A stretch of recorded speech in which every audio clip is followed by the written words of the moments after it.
तुम्ही आतापर्यंत बोललात ते खूप बोललात, पण आता आवर घाला. या बाईमुळे तुम्हा तिघा भावात असं भांडण होतंय ते आम्हाला बघवत नाहीये. साईमा अजूनही वेळ गेलेली नाहीये. अजूनही योग्य काय तो निर्णय घ्या. आई विक्रम, आम्हाला तर त्याची गरज वाटत नाहीये, कारण या घराबद्दल आता आत्मीयताच आमच्यात उठलेली नाही. आणि विक्रम, तूही आम्हाला परत इथे बोलवण्याचा हट्ट करू नकोस.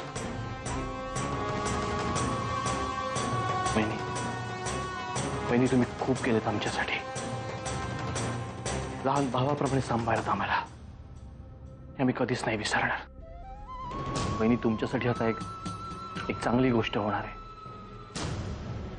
आमच्यावरून संशय घेऊन तुम्हाला आता भैयासाहेब तुम्हाला कधीच त्रास देणार नाहीयेत.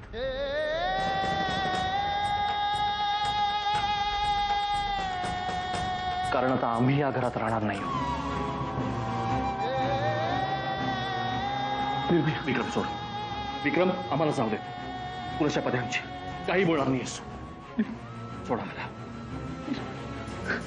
वहिनी, तुम्ही सांगा त्यांना. वहिनी, भैयाला सांगा ना. वहिनी, साईमा दिल भैया चालेत त्यांना अडवा प्लीज. साईमा ते कायमचं निघून जातील आपल्या. तर साईमा प्लीज, साईमा. वहिनी, तुम्ही तरी काहीतरी करा.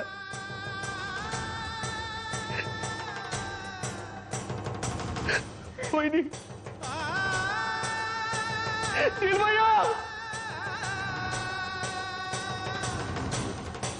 भैया थांबा ना प्लीज.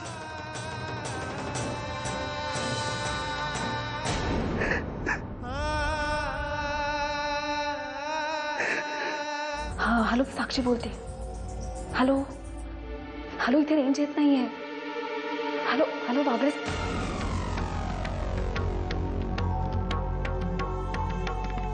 काय करतेस साक्षी?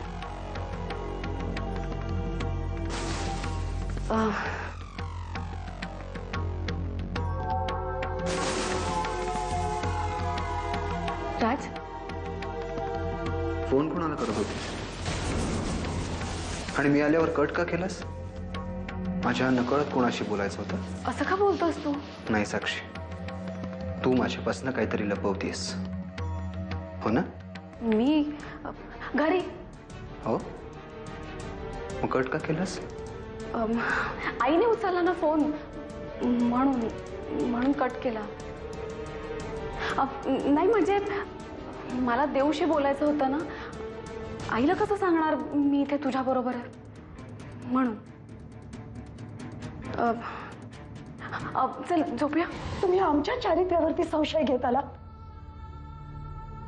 आज नील भाऊजींनी सगळ्यांसमोर तो विषय काढला.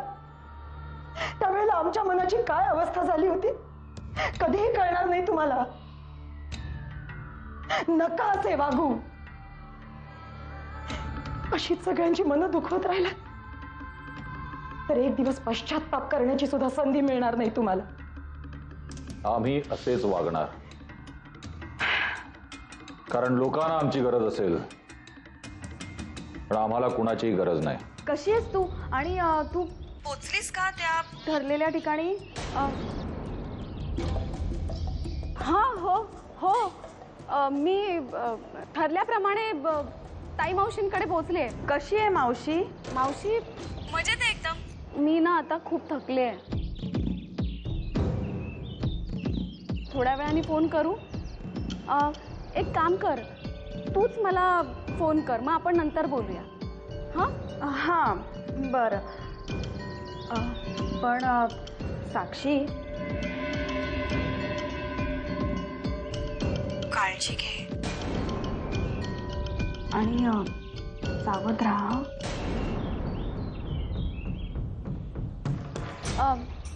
का देव म्हणजे सावध राहा असं का बोलतेस तू?